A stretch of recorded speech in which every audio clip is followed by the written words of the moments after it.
震撼韩国的连环杀手陆东直被捕。关键证据是一本详尽记录其犯罪过程的日记。在记者的追问下，陆东直摘掉口罩，承认了罪行。他的笑容逐渐扭曲。这个人还有另一个身份，他是这部剧的主角。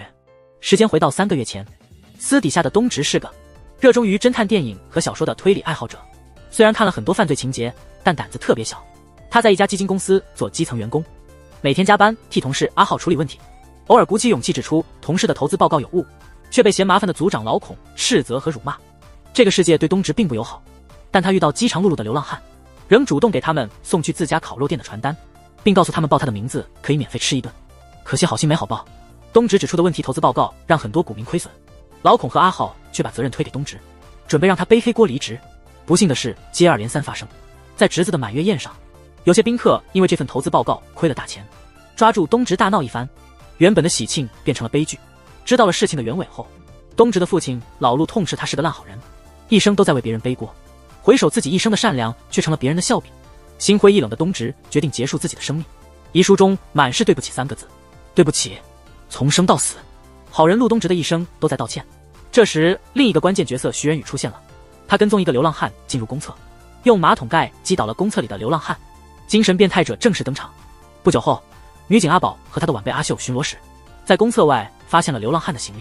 流浪汉的手机不停地响，但公厕里却没人。阿宝突然看见了他父亲的幻觉，他提醒阿宝，流浪汉不会无缘无故把所有东西丢在外面。流浪汉失踪的情况非常蹊跷，阿宝发现公厕异常干净，就像是刚被人仔细打扫过一样。阿宝再次检查了公厕，发现少了一个马桶盖，还在公厕入口处发现了白色粉末。画面突变，准备自杀的东直突然胆怯，就在他脚下，杀人魔徐仁宇正在用左手记录着对流浪汉的残忍行为，还将流浪汉的手指刺破，在犯罪日记上盖了血印。流浪汉挣扎时将日记扔得很远，日记正好落在前来查看的东直脚边。东直抓起日记慌乱逃跑，意外被巡逻的阿宝撞到，手机掉入下水道，身上只剩下那本犯罪日记。徐仁宇被外面的声音吸引出来，转身一看，流浪汉和日记都消失了，以为流浪汉带着日记逃了。他不得不花大价钱请私家侦探寻找流浪汉。同时，东直因徐仁宇的犯罪日记生活出现巨大转折，苏醒的东直失去了记忆，错误地将犯罪日记当成自己的，看着自己房间里满是犯罪小说，他误以为自己是变态杀手。阿浩发现东直失忆，欺骗东直说投资报告的问题全是他的责任，还让东直隐瞒失忆事实。简单的东直答应了。负责此案的美女警察似乎早知内情，他指出东直是被推出来背黑锅的。在美女警察的引导下，东直承认他确实不记得投资报告的详情。画面再次转换，变态杀手徐仁宇的真实身份揭露，他是东直公司大老板老徐的儿子。老徐的妻子去世后，与后妻再生了一个儿子徐志勋。徐仁宇在各方面都很像老徐，但不知为何，老徐总是偏爱小儿子志勋。负责投资报告风波的老孔是志勋的下属，徐仁宇绝不放过对付他的机会。负责初审的美女警察是徐仁宇的部下，他多次提醒东直不要背黑锅，目的是通过老孔查出志勋的错误。夜里，老孔得知东直没有替他背黑锅，对东直又打又骂。任何人都有忍耐的极限，受到激怒的东直突然醒悟，明白为何别人眼中他是软蛋人设，这一切都是为了掩饰杀人魔的身份。东直跟踪老孔进了厕所，打算模仿日记里描述的犯罪过程来杀掉老孔。老孔蜷缩在角落，差点被吓尿。突然马桶盖子断了，场面一时间非常尴尬。老孔趁机逃跑了，然后报警称东直企图谋杀，但警察认为施暴者可能是老孔而非东直。他们在监控中看到老孔在打骂东直，误以为老孔是先发制人，东直顺势扮演无辜的少年。老孔苦中有话难以诉说，这场纠纷就这样不了了之。东直逃过一劫，越来越确信自己就是那个杀人魔。他甚至当街调戏一个低配的马东锡，还把一直欺负他的流氓邻居老七吓得腿软。上班时，老孔对昨晚的事情心有余悸，不敢再直视东直的眼睛。看着美女蛇的新一轮审查即将开始，老孔从阿浩那里得知东直失了忆，马上制定了自保计划。老孔和部门的其他同事串通好伪造证据，谎称制作投资报告的那天他们在聚餐，只有东直以有事为由没参加。也就是说，投资报告完全是东直一个人的手笔。失忆的东直被老孔信誓旦旦的话蒙蔽了。在审查暂停后，他查看了犯罪日记，日记记载那天他去踩点准备杀人，自然不可能是他制作的报告，但东直又不能老实承认自己去准备杀人，只能默默承担这个黑锅。另一边，阿宝仍然对之前公厕里失踪的流浪汉耿耿于怀，一直在追查。阿仁找的私家侦探和阿宝、阿秀几乎同时找到了流浪汉的家，阿秀在家里还发现了血迹，这让阿宝的疑心更重了。随后，阿宝在门缝里发现了东直给流浪汉的烤肉店传单，这传单后来成了关键证据。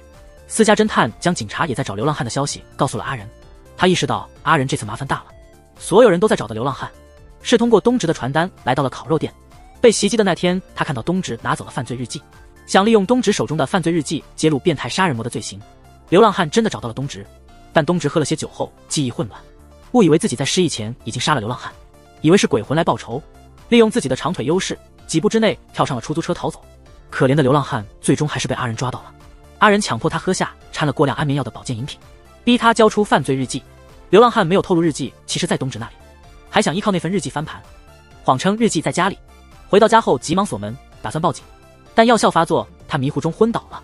阿仁点燃火焰，将流浪汉连同日记一起焚烧，现场被伪装成自杀。流浪汉的死让阿宝非常担忧，他总感觉事情不简单。失眠的阿宝出门喝酒，偶遇东直，两人同桌畅饮。酒过3巡，话题也多了起来。东直得知阿宝常有幻觉，他安慰阿宝，幻觉其实是潜意识在提醒他，接受这些幻觉，他们就会消失。这时东直突然想到了什么，急忙告别阿宝离开。原来东直在安慰阿宝的时候想到，流浪汉的幻觉也在提醒他自己。他决定重新读犯罪日记，接受自己变态的本性。东直自鸣得意，仿佛已经看到老孔遍体鳞伤，跪倒在他面前。阿宝在东直家附近的烤肉店传单上看到了血手印，突然回想起之前的一起老奶奶自杀案，那个案件的现场也有血手印。他赶紧打电话给阿秀，询问流浪汉死亡现场是否有可疑之处。阿秀思考了一会，才记起现场有一瓶含安眠药的保健品。巧合的是，老奶奶自杀案现场也发现了含有安眠药的药瓶。阿宝重新审视老奶奶自杀案的现场，他不再抗拒那些幻觉，而是假设这是一起谋杀案。凶手曾给老奶奶服用安眠药，在老奶奶快要醒来时开启了煤气，并锁上所有的门，从阳台窗户逃离。关键证据出现了，因为老奶奶死亡时窗户是锁着的，所以被判定为自杀。但还有另一种可能，凶手一直未离开，就藏在唯一的逃生窗户旁边。老奶奶醒来后因恐惧自己锁上了窗户。阿宝对比了窗户上的手印和传单上的手印，强烈怀疑这是连环杀人魔的作案，为了寻求成就感，而这些特殊痕迹都是故意留下的。在幻觉的帮助下，阿宝推理出了整个案件。此时东直也刚刚看完了同一个案件的犯罪详情，他万万没想到自己会变得如此凶残。震惊之余，他慢慢体会到了高智商变态杀手的角色，开始尝试用阿仁的角度来思考问题。阿仁刚处理完流浪汉，心情很好，他正在教美女蛇的手下如何对付智勋和老孔。他匿名在论坛上公开东直的名义，爆料公司高层将重大错误归咎于小职员。凭借智勋的智商，他肯定会应对失误。这时竟然有人想法与阿仁不谋而合，在论坛上匿名发帖。阿仁猜测这个人就是东直，他对这个被人认为无能的人越来越感兴趣。第二天，得知这些消息的智勋大发雷霆，果不其然，他像阿仁预测的那样愚蠢的行动，竟然派小混混去让东直闭嘴。在另一边，东直入戏变态杀手后变得更聪明了，他约部门同事到自家烤肉店聚餐，趁机录下了老孔逼他们伪造证据的过程。这时小混混们找上门来，东直的同事和父亲被赶了出去。东直此刻毫无顾忌，他坚信自己就是那个变态杀手，脑海中闪过黑帮电影的情节，依靠模仿黑帮手段控制了全场。正巧东直楼上的坏邻居老七也是那个团伙的一员，老七被东直吓得崩溃了，老实承认智勋是幕后黑手。场景一转，阿宝联系到宝爸的旧同事求助，借用他的权限查阅了可疑的档案，开始寻找连环杀案的线索。在另一边，东直教训了那帮混混后，逐渐适应了变态杀人魔的身份。他开始尝试用左手写字，继续记录犯罪日记，试图尽快恢复到巅峰状态。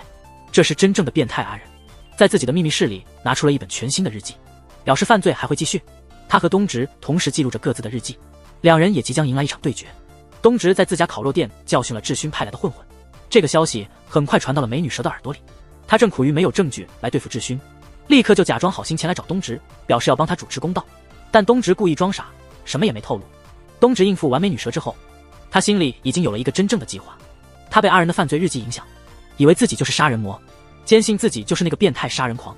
既然这样，他决定像变态杀人狂一样去杀掉智勋。阿仁从美女蛇那里知道了东直故意装傻的事，敏锐地意识到东直背后有其他计划，决定亲自去找东直对话。阿仁去找东直的同时，恰好碰到智勋正打算解雇2名表现差的员工，他打算下周开除表现最差的员工。显然东直会是被开除的人。电梯里，阿仁和智勋偶遇，智勋挑衅阿仁。电梯门打开时，阿仁脸上露出诡异的笑容，在他看来，同父异母的智勋已无生还之可能。老孔也开始策划对东直的行动。他让东直去看守仓库，不让他参与任何会议。失去信息来源的东直自然难以有所作为。一晚，东直不小心坐错了车站，本能的来到了他失忆前常去的一家店，店主正好是阿宝的父母。阿宝巡逻路过，顺便带东直一程。闲聊中，东直得知宝爸曾是刑警，宝爸因工作受伤，智力严重退化。聊到让人伤感的话题，东直也开始诉说自己的苦恼。阿宝安慰东直，劝他不要太执着于工作业绩，建议他找些自己真正想做的事来放松。东直听后似有所思。回家后，东直仿佛焕然一新。作为变态杀人魔，他最想做的当然是杀人。第二天去上班，东直脑海中全是杀死智勋的计划，但他毕竟不是真正的高智商罪犯，他想象中的杀人计划充满了漏洞。郁闷的东直决定出去散心。阿仁在天台找到了东直，两位主角正式开始对峙。阿仁试图保护东直，利用他揭露智勋的丑闻。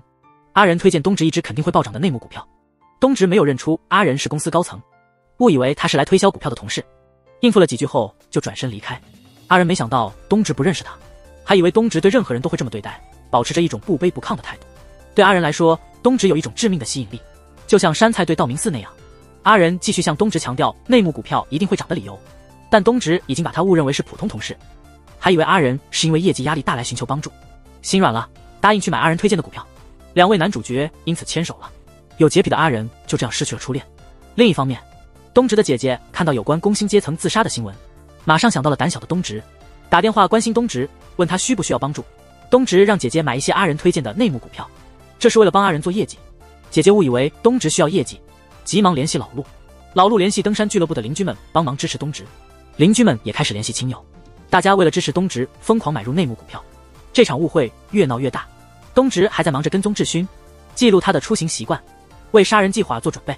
转眼到了检查业绩的日子，实时业绩排行榜让所有人都惊呆了。东直一跃成为本月的销售冠军，但此刻的东直仿佛被魔鬼附身，脑中再无工作的空间，甚至上厕所都在想如何杀掉智勋。突然出现的阿仁吓得东直尿了手。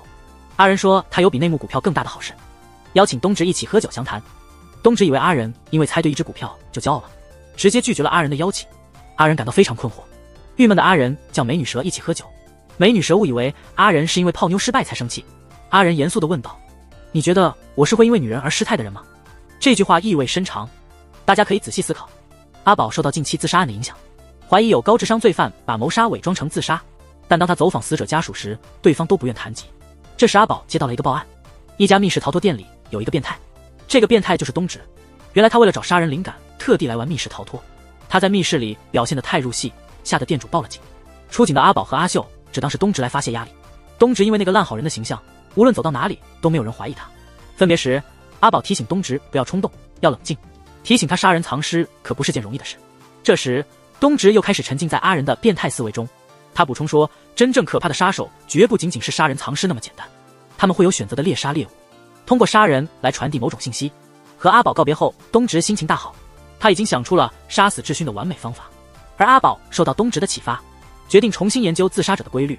在一位考公务员不顺利的自杀者家属的描述中，阿宝真的发现了一个规律，发现死者的左手大拇指有淤青，疑似被针扎取血，联系到之前流浪汉案件中的血手印，以及老奶奶家窗户上的血手印。阿宝越来越确信这些自杀案有蹊跷。阿宝拿着一份自杀者的遗书找到老爸的老同事求助，经过鉴定，发现了一枚疑似凶手的指纹。阿宝敏锐地发现了这些自杀案之间的联系，一个是年纪大的老奶奶，一个是到处要饭的流浪汉，还有一个是考试不顺的啃老族。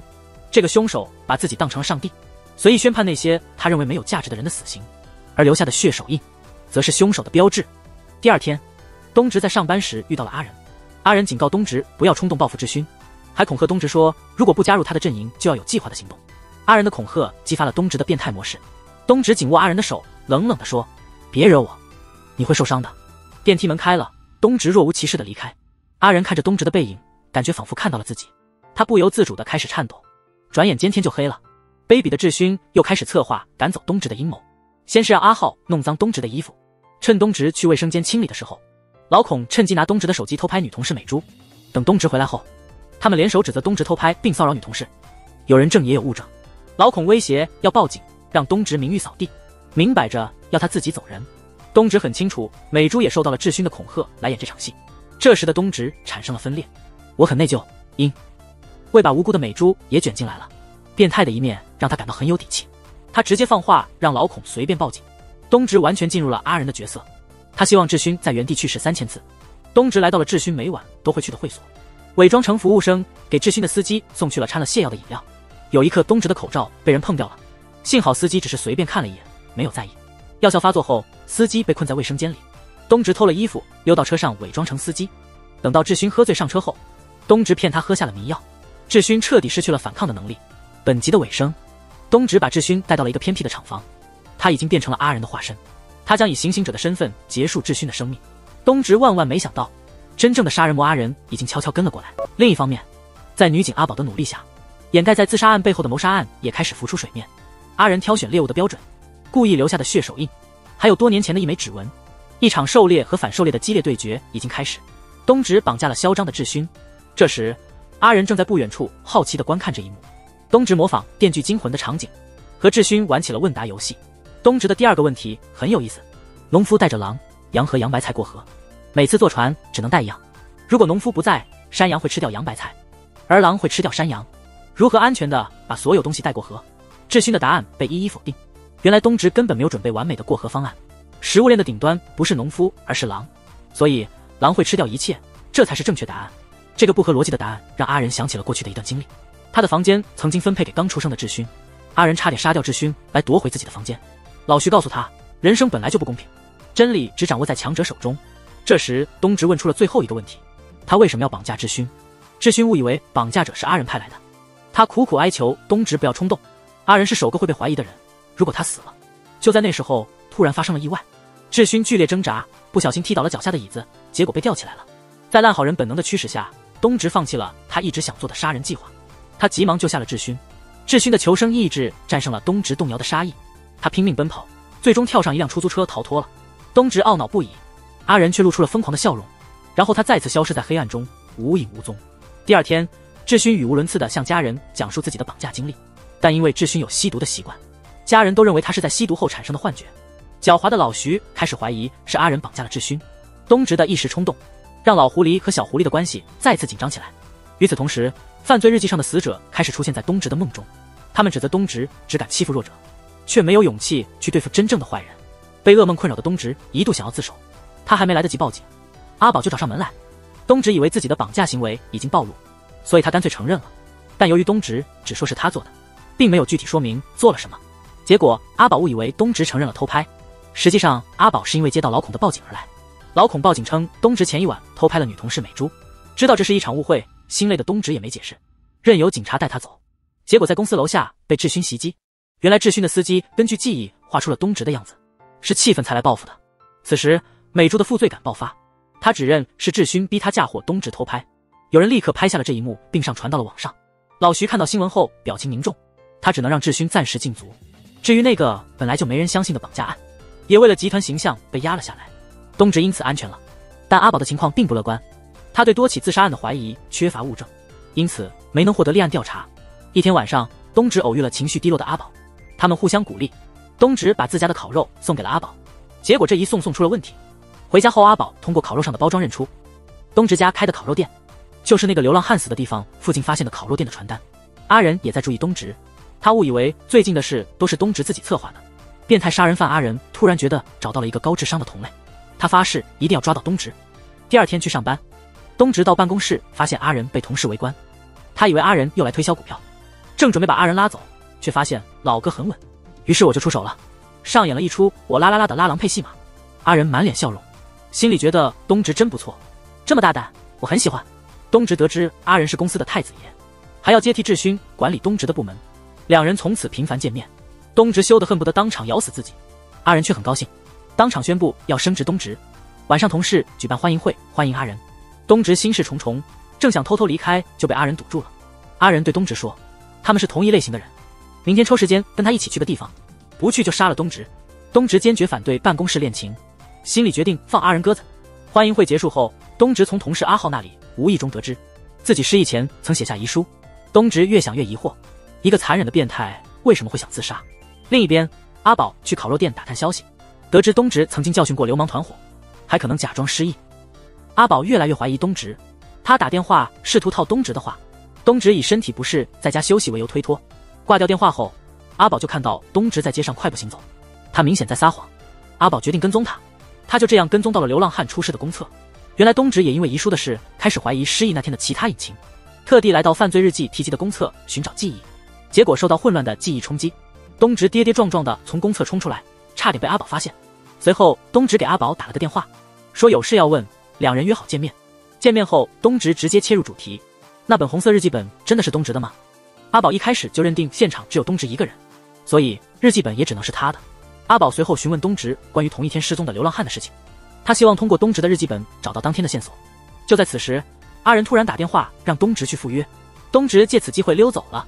阿仁开始带东直进入上流社会圈子，阿仁眼中明显流露出喜悦。阿宝在一个富二代的掩护下也混进了圈子，没想到这个富二代也认识阿仁。在他们寒暄时，阿宝趁机混入人群中。富二代得知东直只是个普通员工，开始嘲弄他。阿仁回应道：“他对我来说比你重要多了。”富二代继续嘲笑东直，阿仁的脸色越来越难看。阿宝趁东直一个人喝酒时，试图偷他的日记，却被富二代误认为他想勾引东直。富二代开始纠缠阿宝，服务员劝阻富二代，结果被他泼了一头酒。东直没有注意到阿宝，他上前来各种赔不是帮服务员摆脱困境。阿宝也趁机远远躲开。东直突然走到富二代耳边，恐吓他说自己曾绑架过智勋，并用电影《美国精神变态》中的台词把富二代吓得怀疑人生。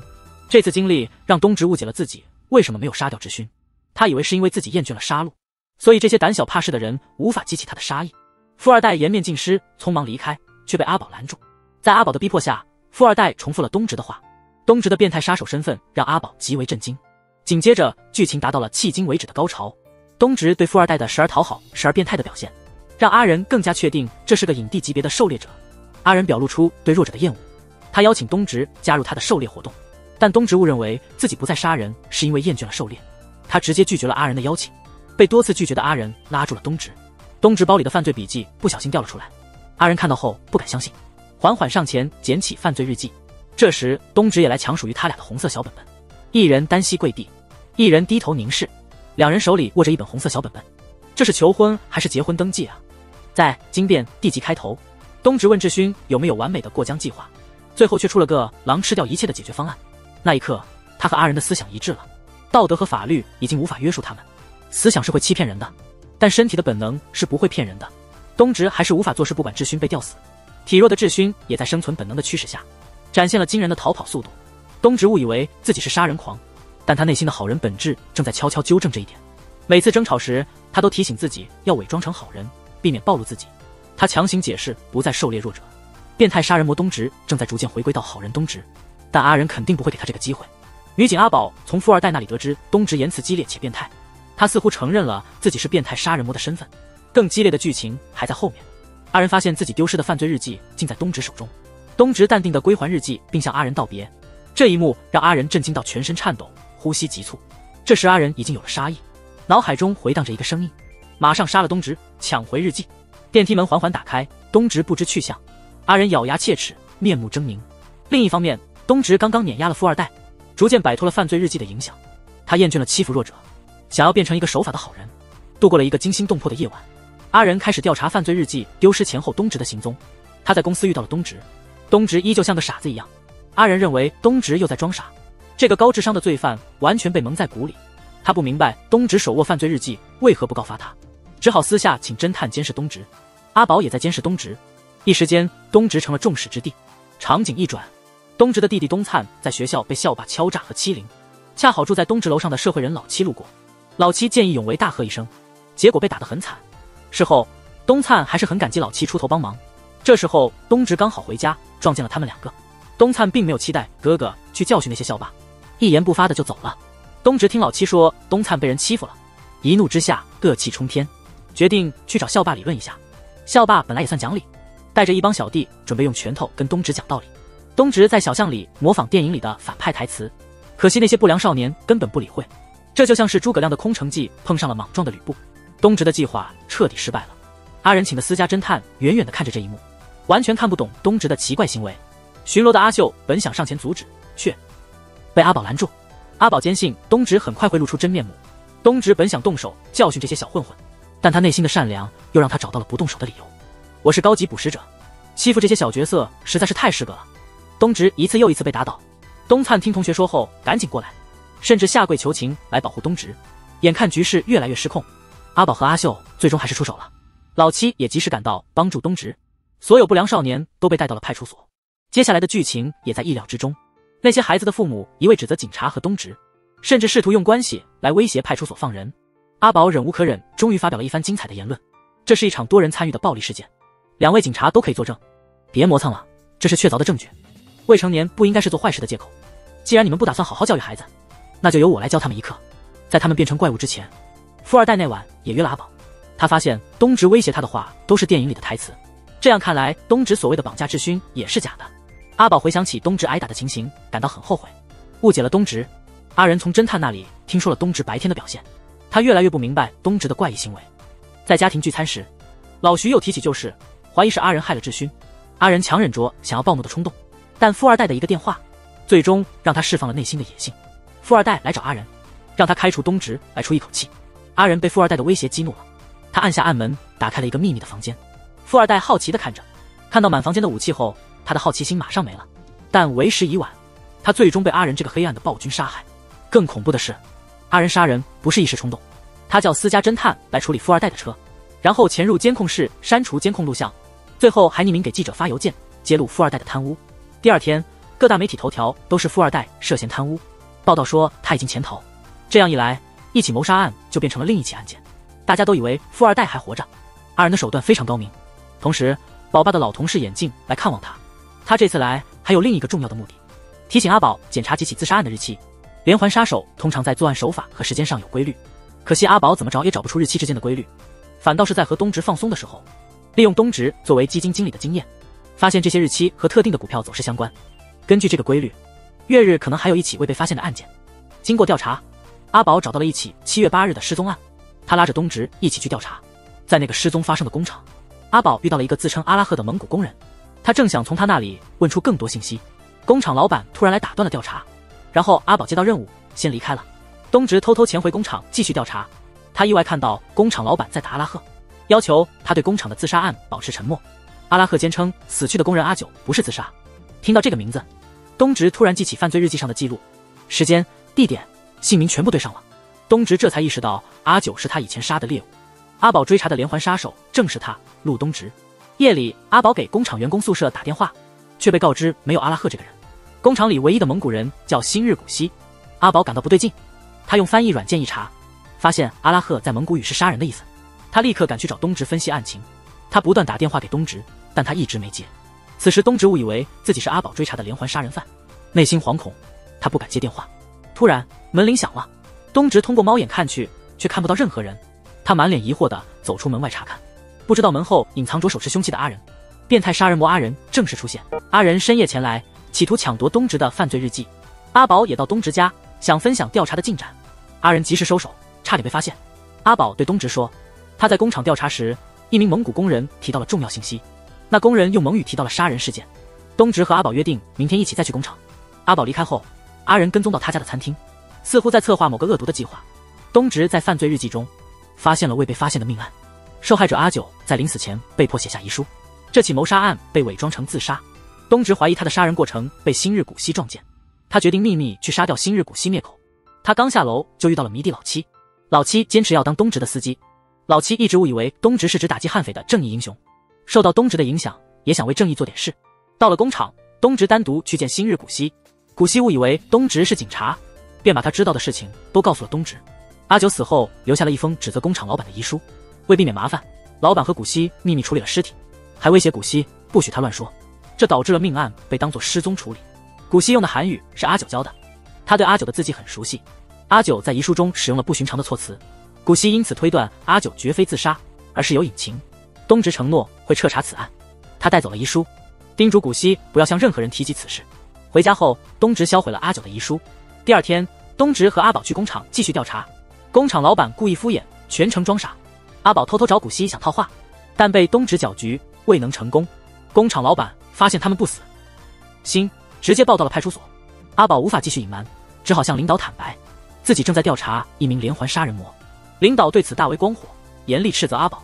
宝爸也是因为喜欢异想天开，才会有现在这种结果。俗话说，祸害不会波及父母。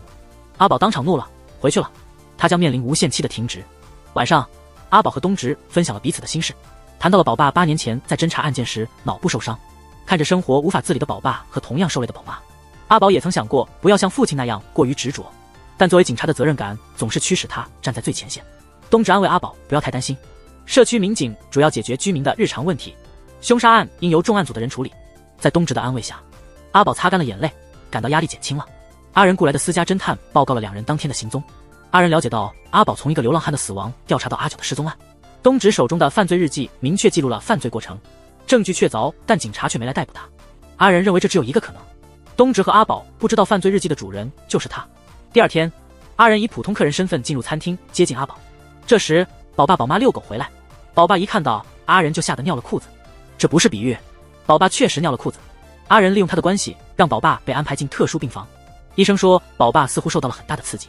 与此同时，东直接到了古希的求救电话，原来工厂老板正打算杀死古希，以阻止他泄露谋杀案的信息。东直赶到工厂的时候，恰好碰上工厂老板正要带走古希准备灭口。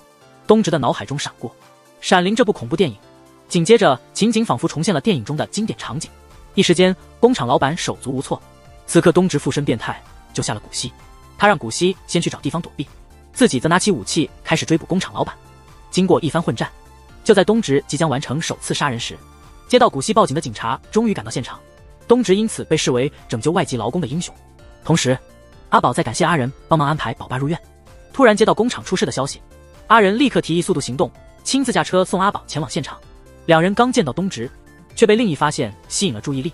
在古希的指认下，阿九的尸体被挖了出来，在护检时又有了重大的发现，关键性的证据采写真浮出水面。阿宝终于有机会把多起带有疑点的案件串联起来。在阿宝的推理中，有一名连环杀手，这名杀手专门捕猎他认为的社会弱者。目前的受害者包括独居老人、流浪汉、考试不顺的学生，以及遭杀害的外籍劳工，并把这些杀人案伪装成自杀案。阿宝已经找到了2个作案规律，第一个是在被害人的拇指上取血，死者阿九肚子里的采血针，这也可以被理解为阿九留给警方的线索。第2个规律是东直发现的作案日期，每逢股市出现特定的股价波动，就会发生杀人事件。这2个规律都适用于已知的4起案件。阿宝相信通过这2个规律，能找到更多被伪装成自杀的谋杀案。在阿宝的努力下，警方成立了专案组，开始彻查这个隐形的杀人魔。随后警方颁发了勇敢市民奖给东直，东直也不明白自己为什么会跳进火坑，这简直是给变态丢脸。坐立不安的东直准备出门透透气，意外地发现了专案组的办公室，正想去看看警方找到了什么线索，记者也发现了他，一窝蜂地跑来采访。记者强烈要求东直通过镜头对隐形杀人魔说一句话，东直就当是自我反省说了一句：“你这个傻瓜一样的家伙。”正在看新闻的阿仁表情严肃，夜里老徐也看到了这则新闻。由于凶手按照股票走势杀人的习惯，大家都猜测凶手可能是金融界的人。言语之间，老徐已经开始怀疑阿仁。随后话锋一转，老徐约阿仁一起去打猎。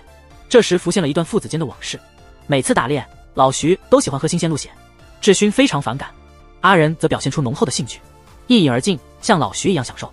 画面转到第2天，东直以感谢警方颁奖为由，给阿宝所在的重案组送来了自家的烤肉，偷偷顺走了阿宝的专案组工牌。夜里打完猎的老徐父子进行了一次久违的长谈，却不料这一谈谈出了杀机四伏。老徐因为阿仁太像他，了解阿仁就像了解自己一样，直接问阿仁是否是新闻中的隐形杀人魔。阿仁几乎不假思索地举起了枪，对着他又爱又恨的老父亲瞄准。另一边，东直用阿宝的工牌开了门禁，他发现专案组已经找到了好几起记录在犯罪日记中的命案，非常担心警方很快就会找到他。这时专案组的人突然来了，东直急忙找地方躲起来，但因为不小心弄出了声响，被阿宝发现了。阿宝一步步逼近，最终打开了东直藏身的柜子。阿宝接到电话，发生了一起新的命案，此案与手指采血和骨架特定趋势时杀人的规律相符。专案组的人员立刻前往现场查看，东直总算躲过了一劫。老徐那里也收到了疑似犯人再次作案的消息，暂时撤销了对阿仁的怀疑。回头时，阿仁已经放下了瞄准他的枪，门外是老徐的人满为患。原来这一整夜的父子单独相处只是一场试探，老狐狸始终在防备着小狐狸。画面一转，阿宝来到了案发现场，死者是一名护士，她的手指上有采血的痕迹。死者的丈夫南胜哲说，案发时他在外夜钓。当阿宝询问死者身边最近有无异常时，南胜哲神色突变，急忙中断了对话。回到专案组，阿宝感觉此案有蹊跷，隐形杀人魔不可能冒险作案。专案组的队长眼镜认为手指采血和股价波动杀人的模式未被公开，不可能有人模仿犯罪。阿宝指出，南胜哲的神情反常，似乎有所隐瞒。眼镜认为这是亲人去世的正常反应，几个疑点就这样被忽略了。紧接着，一通匿名电话将命案和案件细节泄露给了媒体，案件瞬间成了新闻头条。东直正在看新闻，被阿仁撞见了。阿仁误以为这起命案是东直干的，他故意询问东直，如果这是一起模仿犯罪，模仿者的动机是什么？东直看过很多犯罪电影，对此有自己的看法。他猜测这是模仿者邀请真凶的方式，因为除了真凶，没人知道这是模仿犯。阿仁听后大吃一惊，心里想，东直真是变态，连见面都要这么有戏剧性。与阿仁告别后，东直发誓要找到模仿犯，这就像是天赐良机。他的同事阿浩是南胜哲的基金经理，阿浩把南胜哲的钱都用光了，所以没脸去参加南胜哲妻子的葬礼。东直提出代替阿浩去吊唁，打算借此机会从南胜哲那里探听些消息。他刚出门就被阿七堵住了。阿七把东直比作蝙蝠侠，自称是阿尔弗雷德，坚持要帮助东直伸张正义。他们一起去了丧礼，发现记者把南胜哲围得水泄不通，各种难堪的问题简直是把南胜哲往绝路上逼。借助老七和东直的小伎俩，他们终于把记者赶走了，这样东直才得以向南胜哲询问一些问题。没想到阿宝也来了，他们从南胜哲那里得知，其实他早就发现有可疑男子跟踪他妻子，由于过于害怕，他之前没有透露这个信息。根据南胜哲的描述，警方绘制了跟踪者的画像，警方开始在各处张贴画像，老七还联系了黑道上的老朋友来寻找跟踪者，但是没有任何结果。东直决定再去找南胜哲谈谈，他意外地救下了试图自杀的南胜哲。在去医院的路上，南胜哲说他知道跟踪者是谁，但由于某些原因，他不能告诉警察。他说等他想清楚了会告诉东直一切。场景转换，阿宝在医院看望宝爸时偶遇阿仁，他们聊天中，阿宝透露了宝爸智力退化的原因。原来8年前宝爸在追捕嫌疑人时从建筑上摔下，伤了头部。阿仁的脸上露出沉思的表情。宝爸再次看到阿仁后情绪失控，还用针头划伤了阿宝的脸。阿仁回忆起8年前的情景，那是他第一次犯案，受害者是一名女学生，警方错误地将别人当作凶手，只有宝爸认为案情有蹊跷，继续调查。宝爸在案发现场发现凶手可能是初犯，并且有收集血液指纹的习惯，他正准备深入调查，阿仁不小心制造了声响，两人在现场扭打起来。宝爸记录线索的笔记本掉到床底，在追踪阿仁时，宝爸再次遭到伏击。他在摔下电梯井时终于看清了阿仁的脸。时间回到现在，阿仁终于明白了宝爸对他的恐惧源头。事情一波未平一波又起，阿宝发现了画像中的跟踪者，他刚要揭露身份，对方就逃跑了。作为一个充值多的游戏玩家，阿宝用游戏道具制服了跟踪者。该男子是制药公司的员工，他在与医院的交往中认识了已故的护士。警方准备进一步审讯，突然一条消息推翻了该男子的嫌疑。监控显示，案发时男子一直在家，但阿宝从男子慌张的表情察觉到了异样。追问之下，得知死去的护士长期遭受南胜哲家暴。阿宝原本就觉得这个案件不简单，认为不是真正的凶手所为，突然豁然开朗，不断制造迷惑的南胜哲很可能是模仿犯。但从领导到普通警员，都认为阿宝想象过度，他们认为阿宝的想法太过天马行空。与此同时，南胜哲打电话给东直，说知道真正凶手是谁，约他到家中见面，并多次强调要他开车来。不知内情的东直借了老七的车，急忙前往南胜哲家。东直喝着南胜哲提供的保健品，意外发现墙上挂画背后贴满了有关隐形杀人魔的报道。南胜哲承认自己杀死妻子并模仿犯罪。之前东直误以为南胜哲想自杀，实际上南胜哲在探索如何将谋杀伪装成自杀。与此同时，安眠药开始发挥作用，东直在南胜哲疯狂大笑中昏倒了。另一边，电视台为专案组带来了爆炸性新闻，有人打电话给电视台，声称自己就是那个制造多起血案的隐形杀人魔，他还想通过直播对公众说些什么。专案组成员迅速前往电视台，眼镜也参与了这次现场直播。这时南胜哲又打来了电话，他用了变声器，眼镜没能辨认出他的声音。南胜哲不仅冒充阿仁，还大力传播那种弱者应该死的观点。眼镜立刻反驳他的歪理邪说，质疑他如何证明自己是杀人魔。南胜哲在电话中给出了回答，今天我会用一具新的尸体来证明我的身份。正在病房的阿仁也看到了这场直播，他还误以为东直是模仿犯，不明白东直这些举动的目的。此时在电视台对面楼顶，南胜哲在东直的车里假装自杀，东直半只脚已经踏进了鬼门关。上集中提到南胜哲使用变声器，自称是隐形杀人魔，并声称今天要杀一个人以证明自己。阿仁误认为冒牌货是东直，急忙联系一直跟踪东直的私家侦探。私家侦探的监控结果让阿仁大吃一惊，东直不是凶手，反而是即将被杀的人。得知具体位置后，阿仁立刻赶了过去。此时南胜哲向东直全盘托出，他自称是杀人魔的同类，在他看来他的妻子和东直都是同一类型的人，明明是弱者，却敢同情他这样的变态。东直努力解释他是真正的杀人魔，南胜哲当然不信，他兴奋地在天台上踱步。不久，车的后备箱被打开，原来老七借车给东直时，因为东直不让他跟着，他悄悄躲进了后备箱，不小心睡着了。老七终于把东直救了出来，看到东直情况危急，老七决定用人工呼吸来救他。进行人工呼吸唤醒了东直，东直感受到了比死亡更大的恐惧，急忙醒来。感觉到死神迫近的恐惧，东直赶紧自己醒了。老七向阿宝打电话请求帮助。此时南胜哲突然袭击老七，将他击倒。东直加入战斗，一套连续剧让南胜哲生活不能自理。上次是那个无良的工厂老板，这次是个杀妻的疯子。世上的人渣让东直愤怒了，他抓着南胜哲沾满血迹的手，在犯罪日记上按下手印。正当他准备把南胜哲从天台扔下去，阿宝赶来支援，他的声音先到达。东直惊慌失措，与南胜哲交换了位置。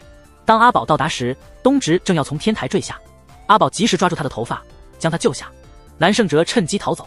专案组开始追捕南胜哲，东直为了不暴露自己的变态身份，也参与追捕南胜哲。他一使劲就掉进了下水道。这时出现了一幕有趣的情景，南胜哲被偶然驾车经过的阿仁撞倒，不知阿仁的真实身份，南胜哲将他的偶像挟持了。夜里，阿仁载着南胜哲在高速上躲避警察。南胜哲从阿仁那变态的笑容以及车上发现的迷药保健品中判断出阿仁是真正的杀人魔。接下来南胜哲透露了2个震惊的消息。当时一个流浪汉从阿仁手下逃脱，并到南胜哲妻子所在的医院就医，他透露了犯罪日记和血手印的信息。妻子还在犹豫是否报警时，流浪汉突然失踪了。后来电视上报道了相关新闻，南胜哲对杀人魔狩猎弱者的行为产生了共鸣。为了防止妻子报警拖累自己的偶像，他才决定杀妻灭口。阿仁得知了一个情报，根据流浪汉在医院的话，阿仁的犯罪日记并未在流浪汉手上，而是被东直带走了。同时从南胜哲和东直在天台的互动来看，东直不知出于何种原因，一直误以为自己是犯罪日记的主人。听到这里，阿仁也差不多收集完毕了情报，他突然急刹车，将车停在路边，从后备箱取出猎枪，逼南胜哲穿越车速极快的高速公路，美其名曰这是对同类的考验。南胜哲躲过了一辆2轮车，但最终没能躲过应有的下场，被一辆大车带走。另一边，东直最终被阿秀救上来并送往医院，他正准备继续寻找南胜哲，阿秀突然收到消息，南胜哲在高速公路上死亡了。之后专案组对东直进行了审问，东直借机将自己长久以来误认为自己所犯的命案全部归咎于已经无法辩解的南胜哲，但阿宝却认为南胜哲杀妻的行为并不符合隐形杀人魔针对弱者的定义，在股票特定波动时期杀害东直也不符合，这其中一定有问题。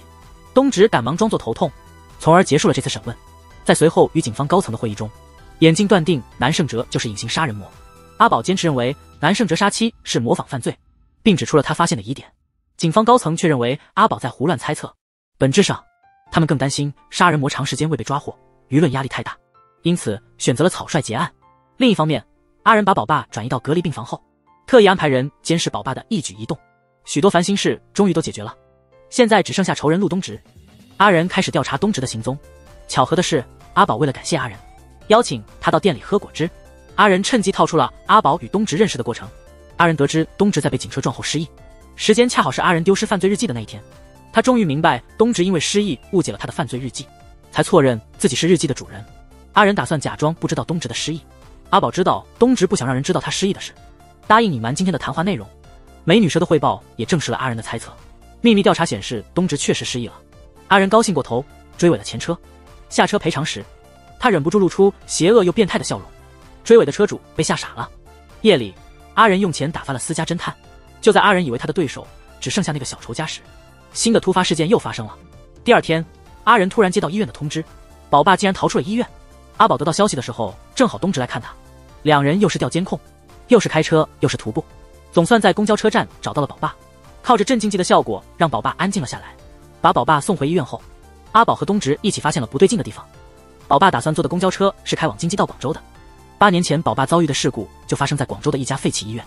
东直怀疑宝爸最近的怪异行为可能是想起了当年那件案件的线索，两人决定再次探访那家废弃医院。他们完全没想到，医院外阿仁已经等了很久。两人出发后，他就悄悄跟踪了。画面切换，阿宝和东直到达废弃医院。因为当年的凶手在别的地方被抓，大家都以为宝爸只是不小心从电梯井摔下去的，所以这里没有被彻底搜查过。东直很快发现了问题所在。作为警察，他们通常会随身携带案件手册，但在宝爸身上却找不到。后来的搜查中，东直意外的在床底发现了宝爸的案件手册。根据手册上的记录，8年前的真凶是另有其人。从现场的血迹指纹和不熟练的作案方法来看，罪犯很可能是第一次犯罪的隐形杀手。东直一路上都装作镇定，回到家后急忙查看自己的犯罪日记，但日记上并没有记录那么久远的事情。东直上网查询了8年前的案件报道，报道中还透露了一个细节：眼镜正是因为破获了8年前的案件，才晋升到现在的职位。没人意识到那是一起重大的误判。第二天，东直又去问家里人，结果又发现了一个巧合：8年前的冬天，东直恰好离家出走，没人知道他那时干了什么。本集的结尾，阿宝和东直约好一起去医院，他已经查明南胜哲8年前还在海外工作，这说明宝爸的推理没错，真正的隐形杀手一直逍遥法外。现在他要带着案件手册去见宝爸，看能否唤醒他的记忆，找到一些有用的线索。没想到宝爸根本不在病房，被阿仁以天气好为由推出去晒太阳了。阿宝感谢阿仁后，向宝爸展示了案件手册，但宝爸没有任何反应。阿仁也从东直那里得知，阿宝手中的黑本本正是宝爸的案件手册，心想自己的小红本本比他的好看。宝爸面对案件手册无动于衷，失落的阿宝只好和东直先行离开。两人并不知道，属于他们的灾难即将到来。阿仁以为自己已经控制了一切，没料到他之前雇佣的私家侦探发现了问题，一直在背地里调查他，已经查到阿仁才是真正的连环杀手。